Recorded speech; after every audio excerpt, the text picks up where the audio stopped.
Быстрые проходы, добивания в партере, работа в стойке. Молодые бойцы показывают всю зрелищность миксфайтинга. Спортсмен в синем Иса Манкиев активно бьется в стойке. Хорошо переводит и удерживает соперника внизу. Свою победу на турнире боец выиграл болевым приемом.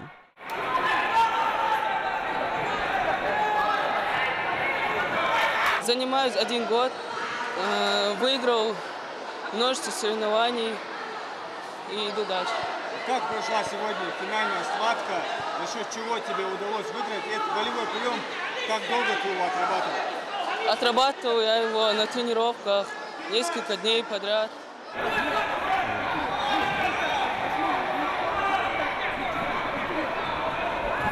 Настоящую рубку показали участники боя весовой категории 55 килограммов. Бойцы с самого старта поединка без разведки пошли в атаку. Немного поработали в стойке, перешли в партер, где сильнее оказался файтер в синем Ахмед Аздоев.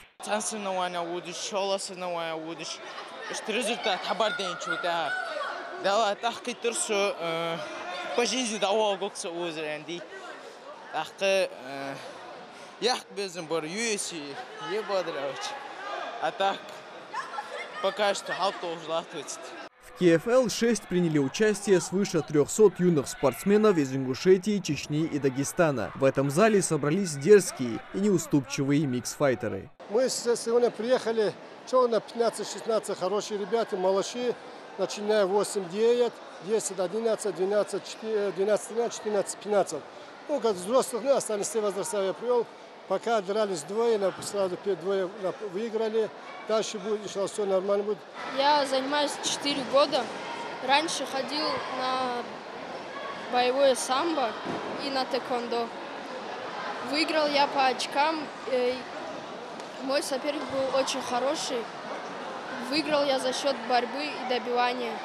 Следом на ковер выходит другой боец из Дагестана. Шамиль Гимбатов начинает бой размеренно. У парня есть большой опыт, и он понимает, что драться нужно с умом. В основном работает в стойке, бьет с вертушки с разворота, бэкфисты, защищается от тейкдаунов визави. В этот момент казалось, что соперник уже сдастся. Замок защелкнут на шее, и удушающий почти прошел. Но в этом и есть вся красота миксфайта. Бойцы сражаются до последнего, и задушить не получилось. После бой продолжился в стойке, где Гимбатов нанес плотный удар в печень. Соперника скрутило от боли, но до финального гонга дотерпел. Тактика была драться со стойки и не спешить. Пару раз оппонент перешел в партер, да, ты тоже не уступал. Какие твои действия были? В первую очередь я оттягивал ноги, чтобы он не зашел за спину. И надо было перекинуть на маунт. Почему удушающий не удалось завершить? Он забрал мои руки, я не мог его выиграть. Какие впечатления от турнира? Турнир очень хороший.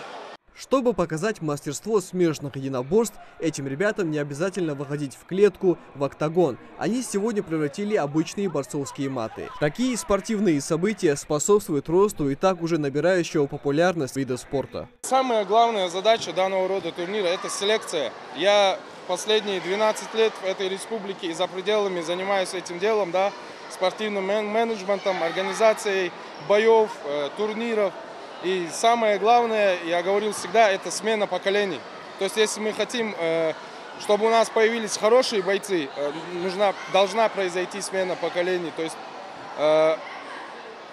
опыт должен передаваться подрастающему поколению. И главная задача такого рода турниров – это все делается для того, чтобы ребята набрались опыта и перешли на новую ступень. Первые номера и призеры турнира получили грамоты, медали и пояса победителей. Микаил Тангиев, Муслим Ганиев, Абдулла Халухоев. Новости 24.